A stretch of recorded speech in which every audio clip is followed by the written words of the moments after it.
What's up, guys? It is Barry Michael Doyle here, and welcome to a new series we are starting called ES6 Tips, which you guys know ES6 stands for ECMAScript 6. Hopefully, if you didn't, it's there in this title of this slide that I'm showing. So, anyway, I just thought I'd start this series because it might help you all become better developers. Often we do things and we don't actually know why we're doing what we do. So, I'm going to try explain the real basics through this series. I'll be teaching this all using React.js instead of React Native. It's pretty much the same, except instead of using view elements and text elements and stuff, we're going to use div elements and p elements. You just replace the native elements with, which are actually components when you build them. You replace those elements, those base elements, with HTML elements. So if you know HTML, this will be very familiar to you. If not, it's pretty basic. It's very similar to React Native, so don't stress too much. Anyway, let's hop into this.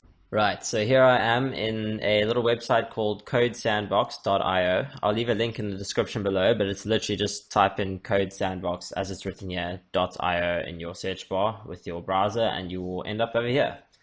And yeah, it's cool. It links your GitHub account. I've zoomed in, so the view is a little bit janky, but all I really want you to see is all this stuff and this little view over here. It's quite cool. You have a little console as well that you can show, but I'm not going to be using the console, so it's fine. And the nice thing about this is you can start right off the bat just coding and testing things out in React with React.js. Obviously not React Native because, yeah, this is on the web. So cool thing is as well is this comes with a built-in linter. So if I put a space here, actually it doesn't freak out about the space, but if I make a variable var string equals Barry, spell my name right, it already has that little green line there. It's like, hey, that's something. Okay, this is again me zoomed in, but if I make some spaces down here, it will zoom in and say, hey, strings never assigned here. So it's a nice little ESLint warning. It also does stuff like, example, if I write this, I mean, I personally like this, the single quote stuff for strings, but if I save now, it auto corrects everything there. It removes all those extra spaces above there, and it changed these into double quotes. So it just makes sure that all your code is sticking to a standard. So whenever you save, it just works out. So this code sandbox, it's amazing. A colleague of mine showed it to me at work. Anyway, that's not really what I wanted to do. I wanted to show you guys the difference between const and let. And I'll try to go a little bit into depth here. But obviously it's pretty basic. I'm sure a lot of you do know it. But if you don't, then it's cool. So you know your general variables, you can say string, and sorry, there's my stuff freaking out already. Let's just say 23 because I'm like 23. And bool, I'm true, I exist. And there's a bunch of variables. You know React in general, this over here is a stateless functional component. So in general, we often use lifecycle components, which have like states and everything, but we're not going to be using those now. I'm probably going to make a video in future showing you exactly what the difference is between the two. In my case, I've showed you guys already in a few of my full app tutorials, like where you'd use them and where you wouldn't use them. For this demonstration, I'm going to try not using them. At work, I actually don't use them at all because, well, I always use stateless functional components. I never use lifecycle components because we use Redux. So you don't really need to use lifecycle components if you pass everything down through props. But that's for another video. Let me just show you the simple basics of this. Here's our HTML file. It's just a div with root, and then it gets all set up there. So no need to stress about anything here. Here are my little variables that I've set up now. Let's just put them all in on the screen over here. At the moment, this is just showing a paragraph with hello world. So I can show that string, which should show Barry when I save it. Oh, there we go. It actually hot reloads, so we've got that all sorted. And we'll show a little number in here. It's hot reloading when I'm not done yet. And we're going to have to show my Boolean that I've just put in here. Now, I don't think this shows Boolean. Yeah, it won't show Boolean. You have to convert it to a string. So there we go. Simple tip for you. You can convert Booleans to string, and then it will show in a paragraph, which is quite cool. Because otherwise it just gets evaluated as true. So it will be like, hey, this is true. Example, you could say Boolean and text. So if your Boolean was false, then text won't show. But if you make it true, then it does. So that's just some little React nonsense that I'm sticking in there for fun. I hope you learned stuff there on the side. But yeah, I wanted to explain the difference between the two terms const and let. So there's const, there's let. You can't really see it because comments are not very bright using Code Sandbox. So my bad. But basically using var, or var, however you want to pronounce it. I just say var because that's how I say variable. But yes, var is the old way of doing things. This traditional JavaScript way of doing things. If you've been doing JavaScript for a long time, you'll be very familiar with it. If you're following my Redux tutorials, then you're probably wondering what the heck is a var. But you should know what that is. It just means variable. And these days, we have, instead of just defining var, you can define const or let. So I can say let over here. Either one of these will work in this case because it doesn't really matter what you're doing down here. Sorry, I've got to make this a string again. The only difference is I can change num now to equal 24, and that will work. But I can't change string to equal Doyle. Sorry, because that's not a string. Let me make it a string. But this won't work because the string is supposed to be read-only. Const basically means constant, which means it is a constant. Obviously, in the English language, it kind of just means this won't change. It's like the force of gravity, which technically does change, but let's just pretend gravity is a constant in physics. You know, it's always like 9.81 or whatever. I don't even remember. It's been a while since I did physics. Constant is something that doesn't change, and let is something you're letting this thing equal that, and it will change. Now, in general, if you know that your variable isn't going to change or is not supposed to change, then you'll set it as const, and that way you'll find errors much quicker, because if you know, like, my name's always going to be Barry and it's never going to change, I'm not going to just set my name to something else if I'm specifically referring to me, then that's awesome and amazing. Then you don't have to stress about, redeclaring your string to be something else, which might happen, and it just saves you from a lot of pitfalls down the line. Anyway, this gets a little bit more exciting when you start using stuff like objects. So in this case, I'm going to make all of these const because we're not changing them. Although I don't even need these anymore. So let's remove those, and we'll remove all these, and we'll put something in there just now. So what if we had a const object, and we're going to make it an empty object? Now this object, you can assign values to it despite it being const. You don't have to say let here. You should actually still keep it a const. Now we can say object.name. We'll make the name equal Barry. So now we have an object. It basically, if you were to console log it, we could actually just console log it. Console log the object. Should pop up there. There we go. There's a little object. It's got the name of Barry. There's our name. We can set object dot age. This is a much better way of doing things, by the way, because now I can make me the person. We'll actually call this person, the person object. There we go. That was me pressing, like, double click and it selects all, and you press Control D and it will select the next one that's the same, and then you can change stuff altogether. Anyway, back to person. Simple key shortcut for you if you didn't know that. Gotta change this to person as well. Cool. So there we have a name and an age, and we could say person.ismale. Hope I don't offend any crazy gender people here. I'm a dude. Most of my channel contains guys. There's like 6% of you guys, or not guys, that are girls, which is pretty cool. But yes, Ismail is true. There we go. There's the person object, and I could add in anything. Yeah, I could add in person.name, and there we go. It still prints Barry.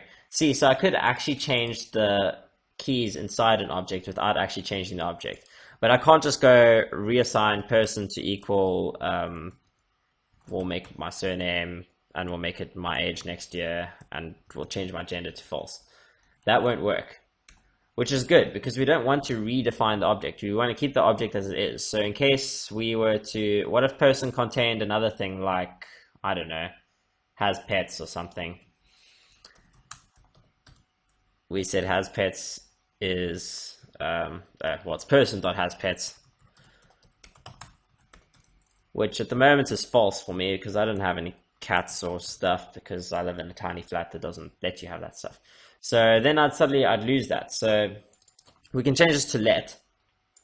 And you can see there's my person. It's defined as a person who has a name and is age and is male and has pets. And now we're setting person to equal something else. And already this is, I don't know why this is freaking out. Oh, I'm supposed to give them keys. I was thinking of an array now. So person, let's just make everything new here. Excuse my long typing, but I hope you're kind of learning on the way here. It's been a while since I've done tutorials, so I've got to actually focus on these. Right, so the person's name is Doyle, and the person's age is 24, and Ismail is false, because I've changed myself. So now you can see here, I can actually print out all of these. It doesn't actually matter. I don't need to show anything down here. Never mind, I'm not going to show anything there, because I want to show you guys the console log. So ignore that. We're focusing on this. So the person now is Doyle, age 24, is male. And that's a problem, because here we've set, like the person has pets, the person is male, the person's got an age, the name. We've set all those things over there. And then we've redefined it here, and now you've lost this has pets variable completely. When if you were to say, like, const person, and let's just make the whole person equal what's over here. So we'll change that, and we'll remove this here. Now we can redefine the name to 23, and we can redefine the age to 23, and we can redefine Ismail to true, and person.has pets, that's all true. We can remove this, so those stuff don't get redefined. And then here we go, we have the person, they've got their name, they've got their age, they've got their Ismail, they've got their stuff. But we can't redefine person to suddenly equal name Doyle. See, this prevents a lot of pitfalls. It won't let me do this because this is a const. If I made this let, then you can see we've lost the age and the gender of this person. So that's a big issue. In fact, we've even lost the has pets attributes as well, because that's gone. Like we just don't have that property anymore, because this person has been redefined. So making your objects a const is always a good idea, because that way you won't accidentally lose things in it, which is great.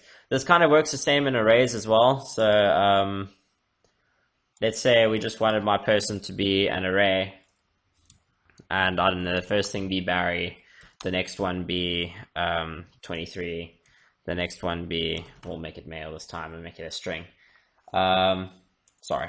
Again, there it's const. You can change this whole thing.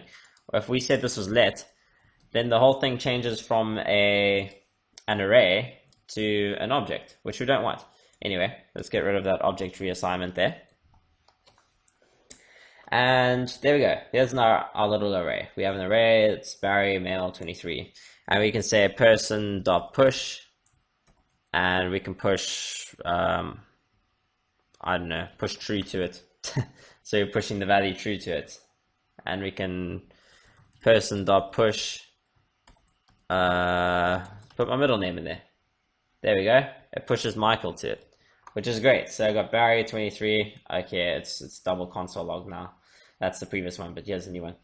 So there we go. We've got our little array at 0, at 1, at 2, at 3, at 4. We can even say person at 1 should now equal, I went a year older, I'm 24 now. So there we go. The first index, which is actually, you know, it starts at 0, 1, 2, 3, 4. That 1 is now 24 because we set it there. So arrays as well, you can change their properties like this without like resetting it. Like what if we were to say person equals Michael? Then bam, there we go. I've lost all my other things in the array. But if this was a const, this won't work. This specific line here won't work. If I get rid of that line, everything else still works. So if this was a constant array, you can't like reassign and blank out everything else. You can add stuff to it and you can change things in it, but you can't destroy everything. So I hope that's kind of taught you a bunch of cool things, but this also gives me a nice opportunity to show you to Code Sandbox. So I'm going to be doing a lot of demonstration stuff here, because you can add new dependencies here, you can fork your stuff out to GitHub, you can get stuff from GitHub into this. It's amazing. You can make new files, you can make new directories, you can make template apps. So I think I'll be using this a lot to get us going. In fact, I could even use this to build template apps, and then you guys can just import it straight in here and start coding just like that if you want to follow along with what I do. But this is just a sort of educational video to show you guys the difference between let and const. Const means it's a constant, you can't change the variable. You can still mutate it, so you can change person like as an object or an array to do stuff, but you can't change like a string, and you can't reassign it. So that's very important, because you don't often want to reassign things. You'd rather just initially set things as they are, use them. And I didn't even speak about scopes. So if we were to have like a function and stuff, you could say within the scope, usually when you do use variables, you don't make global scoped variables. So you make the constant variable the moment you need it, and that's all you ever use it for, and then you leave it and it's done. So it's usually scoped and it's not going to change. Usually you'll get it from something else and calculate it from something else. It does change. You use that constant scope and then it's out. That probably didn't make sense if you're not very technically inclined, but if it did make sense, congrats, you're smart. And then there's let. Let means you can change it. So let this equal this so you can change it later. Constant means it's a constant, it doesn't change. Constants never change. We always talk about like the two constants in life are death and taxes. That's never going to change. You're always going to have those things. They both suck, but yeah, that's the thing. And anyway, that's going to cut it for this tutorial. If you guys enjoyed it, if you like this kind of series, let me know in the comments below. Tell me that you like it. If you haven't subscribed yet, please do subscribe. I'm getting close to 1,000 subscribers, which is very exciting. And if you'd like to contribute to the channel, I've left my Bitcoin address in the description below, because who doesn't like a little bit of Bitcoin? Donate now. Your donation will mean a lot more in the future when Bitcoin goes up. Anyway, final thing.